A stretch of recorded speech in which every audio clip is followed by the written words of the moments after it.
Hello friends, welcome to government 360. Government 360માં આપનું હાર્દિક સ્વાગત છે. આપણે દિશા અને અંતરના પીવાયક્યુ અત્યારે સોલ્વ કરી રહ્યા છીએ, જેની આખી સિરીઝ ચાલી રહી છે. અત્યાર સુધી આપણે 4 લેક્ચર લઈ ચૂક્યા છીએ અને આ 5મો લેક્ચર છે, જેમાં લેક્ચર નંબર 1માં આપણે બેઝિક કરાવેલું છે કે જેમ એના એક્ઝામ્પલ કેવી રીતે ગણવા, તો એનું તમે નોટ બનાવી લેજો અને આ દરેક એક્ઝામ્પલની તમે પ્રેક્ટિસ કરજો. જો તમને દિશા અને અંતરનો કોન્સેપ્ટ ક્લિયર હોય તો હું ગણું એના પહેલાં તમે ગણવાની ટ્રાય કરજો અને પછી તમારો આન્સર રાઈટ આવે છે કે રોંગ અને ક્યાં ભૂલ પડી એ તમે ચકાસજો. તો ચલો સમય ના બગાડતા આપણે સ્ટાર્ટ કરીએ છીએ. શું કહે છે? હરિપૂર્વ તરફ 3 કિલોમીટર ચાલે છે. તો આપણે પહેલાં માળખું બનાવી દેવાનું છે: ઉત્તર, દક્ષિણ, પૂર્વ અને પશ્ચિમ. ઉત્તર, દક્ષિણ, પૂર્વ, પશ્ચિમ. હરિપૂર્વ તરફ કેટલા કિલોમીટર ચાલે છે? 3 કિલોમીટર. આ પૂર્વ દિશા છે, ત્યાં કેટલું ચાલે છે? એ રહ્યો 3 કિલોમીટર. અને દક્ષિણ દિશા તરફ 4 કિલોમીટર. દક્ષિણ દિશા નીચે છે તો નીચે આવશે. દક્ષિણ દિશા તરફ 4 કિલોમીટર ચાલે છે. પછી પશ્ચિમ વળી 6 કિલોમીટર ચાલે છે. પશ્ચિમ વળે છે, આ પશ્ચિમ વળ્યો. હવે અહીંથી અહીંનું અંતર 3 હોય તો અહીંયાનું અંતર કેટલું થાય? 3 કિલોમીટર. એ પણ ચાલ્યો છે કેટલું? ટોટલ 6. તો 3 કિલોમીટર બાકી રહ્યું. તો ટોટલ અંતર કેટલું થઈ ગયું? 6 કિલોમીટર દક્ષિણ દિશામાં. રેડી? હવે આપણને પ્રશ્ન શું છે? તો કે આરંભ બિંદુથી તે કેટલો દૂર હશે? આરંભ બિંદુ ક્યાં છે મિત્રો? જો આ રહ્યું. અહીંથી અહીંયા એ કેટલો દૂર હશે? હવે તમને આ રચના ખબર પડતી હોય ને તો આને પાયથાગોરસનો પ્રમેય લાગુ પડે, જેમાં કર્ણનો વર્ગ એ બાકીની બે બાજુના વર્ગના સરવાળા જેટલો થાય. હવે અહીંયાથી અહીંનું અંતર 4 હોય તો અહીંયાથી અહીંનું અંતર પણ કેટલું થાય? 4 કિલોમીટર. આ 3 કિલોમીટર, આ 4 કિલોમીટર. કર્ણ આપણે શોધવાનો છે. તો આને આપણે ABC નામ આપી શકીએ છીએ. ABC. સૂત્ર શું છે? કર્ણ કયું કહેવાય? AC. ACનો વર્ગ એટલે કે કર્ણનો વર્ગ એ બાકીની બે બાજુના વર્ગના સરવાળા જેટલો. AB² plus AC². AB² plus BC². AB કેટલા છે? 4. BC કેટલા છે? 3. 4નો વર્ગ વત્તા 3નો વર્ગ. 4નો વર્ગ 16, 3નો વર્ગ 9, ટોટલ 25. તો AC બરાબર વર્ગમૂળ કાઢીએ તો 5 જવાબ આવે. શું જવાબ આવે? 5 જવાબ આવે. 5 કિલોમીટર. જવાબ શું થશે? 5 કિલોમીટર. અહીં આપણે પાયથાગોરસનો પ્રમેયનું બેઝિક આપણે સમજ્યા છીએ. જ્યારે કર્ણ શોધવાનો હોય અને બાકીની બે બાજુ આપી દીધી હોય તો બાકીની બે બાજુના વર્ગો કરવાના, એનો સરવાળો કરવાનો, પછી એનો જે જવાબ આવે એનું વર્ગમૂળ કાઢવાનું, એટલે આપણને કર્ણ મળી જશે. ચલો નેક્સ્ટ ક્વેશ્ચન PSI ASI 2022માં પૂછાયેલો છે. સજીવ દક્ષિણ દિશામાં 10 મીટર ચાલી ડાબે વળે છે. પહેલાં આપણે ઉત્તર, દક્ષિણ, પૂર્વ, પશ્ચિમ બતાવી દઈએ.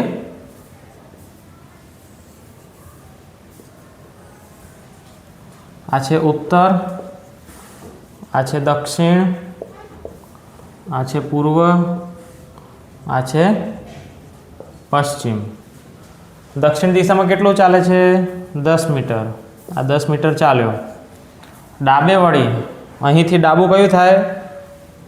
નીચેની બાજુ એરો હોય તો આપણું જમણું, એને આપણું ડાબું ગણવાનું. આમાં આમ આપણું આ જમણું કહેવાય, પરંતુ એરો નીચે છે એટલે એને ડાબું ગણવાનું. 20 મીટર ચાલે છે. કેટલું ચાલે છે? 20 મીટર. ફરીથી જમણે વળી 20 મીટર ચાલે છે. અહીંથી જમણું 20 મીટર ચાલે છે. પછી જમણે પાછો જમણો વળે છે. હવે તમે સમજો કે આપણું જમણું આ અને ડાબું આ, પરંતુ એરો નીચેની બાજુ છે એટલે આપણે આને જમણું ગણવાનું. આપણે દિશાને થોડીક લંબાવી દઈશું. 20 મીટર ચાલે છે. અત્યારે સજીવ અહીંયા પહોંચ્યો છે અને ફરીથી પાછો જમણે વળીને 10 મીટર ચાલે છે. આ 20 મીટર ચાલ્યો, પછી કેટલું ચાલે છે? ફરીથી 10 મીટર જમણે ચાલે છે. તો અહીંથી 10 મીટર જમણે એટલે કે આનું અડધું. આ 20 છે તેનું અડધું એટલે અહીં પહોંચે છે. આ બિંદુ છે ત્યાં 10 મીટર અંતર કાપીને પહોંચે છે. હવે બચ્યું કેટલું? આટલું. તો આરંભિક બિંદુથી કેટલું દૂર હશે? અહીંથી અહીંનું બિંદુ 10 મીટર અને આ 20 છે. આ આખું 20 છે એટલે એનું અડધું કેટલું થાય? 10. તો 10 ને 10 20 મીટર આવે. શું આવે? 20 મીટર આવે. આપણને એ પણ કીધું હતું કે કઈ દિશામાં તો જો 20 મીટર ઉત્તર અને 20 મીટર દક્ષિણ છે, તો આપણે કન્ફ્યુઝ થવાનું નથી. 20 મીટર દક્ષિણ દિશામાં આવશે. કઈ દિશામાં આવશે? દક્ષિણ દિશામાં. ચલો નેક્સ્ટ, હેમંત ઉત્તર દિશામાં 20 મીટર ચાલે છે.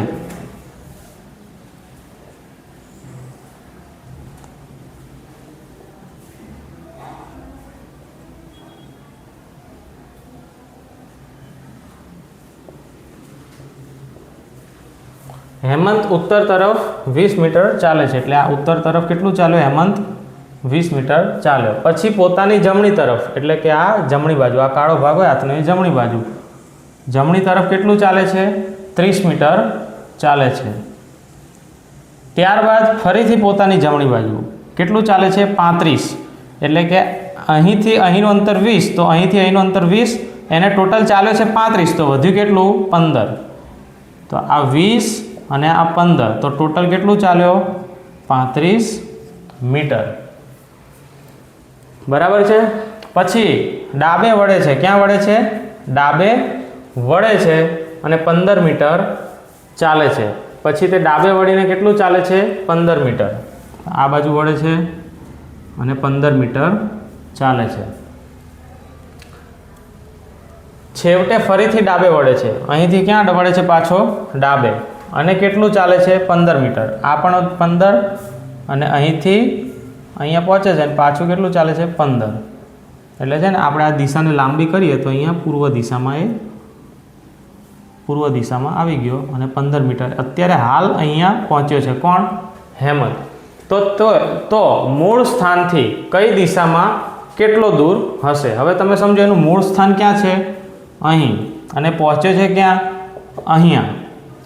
તો મૂળ દિશાથી પહેલાં તો એ તમે નક્કી કરો કે પૂર્વ દિશામાં છે. જો આ મૂળ દિશા છે, બરાબર? તો તમે નક્કી કરો એ કઈ દિશામાં છે? પૂર્વ દિશામાં. તો અહીંથી પૂર્વ દિશામાં છે. ટોટલ કેટલું થાય હવે સમજો. આ 30, તો આ પણ કેટલું થાય? 30. રેડી છે? હવે અહીંથી હેમંત અહીં જાય છે 15 મીટર ચાલીને. કેટલા મીટર ચાલીને? 15 મીટર. તો અહીંયાનું અંતર 15 મીટર થાય, તો અહીંથીનું અંતર કેટલું થાય? 15 મીટર. તો ટોટલ કેટલા થયા? 30 મીટર વત્તા 15 મીટર. કેટલા થયા? 30 મીટર વત્તા 15 મીટર બરાબર કેટલા મીટર થયા? 45 મીટર. કઈ દિશામાં થયા? પૂર્વ દિશામાં. તો 45 મીટર પૂર્વ દિશામાં દૂર છે. તો હેમંત ઉત્તર દિશામાં 20 મીટર ચાલીને છેલ્લે તે પોતાના મૂળ સ્થાનથી કઈ દિશામાં કેટલો દૂર હશે? તો 45 મીટર પૂર્વ દિશામાં દૂર હશે. હવે તમે એક વસ્તુ સમજો, અહીંયા એક્ઝેક્ટ નીચે કિલોમીટરવાળો આન્સર આપ્યો છે. પરીક્ષામાં આવા સેમ ખાલી આમાં 45 આન્સર છે, આનો પણ 45 છે, આમાં પણ પૂર્વ, આમાં પણ પૂર્વ, આમાં મીટર છે ને આમાં કિલોમીટર છે. આપણને દરેક અંતર મીટરમાં આપેલું છે જો, અને આન્સર પણ શેમાં આવે? મીટરમાં. તો આપણો ફાઇનલ આન્સર કયો થશે? આન્સર એ 45 મીટર પૂર્વ દિશામાં. તો મિત્રો આમાં આપણે અંતર એક વસ્તુ સમજવાની કે બે આ બાજુના જેટલા અંતર ફિક્સ થતા હોય એટલા જ અંતર આ બાજુના થતા હોય, એટલે કે અહીંથી અહીંનું અંતર જેટલું હોય એટલું જ અંતર અહીંથી અહીંનું હોય.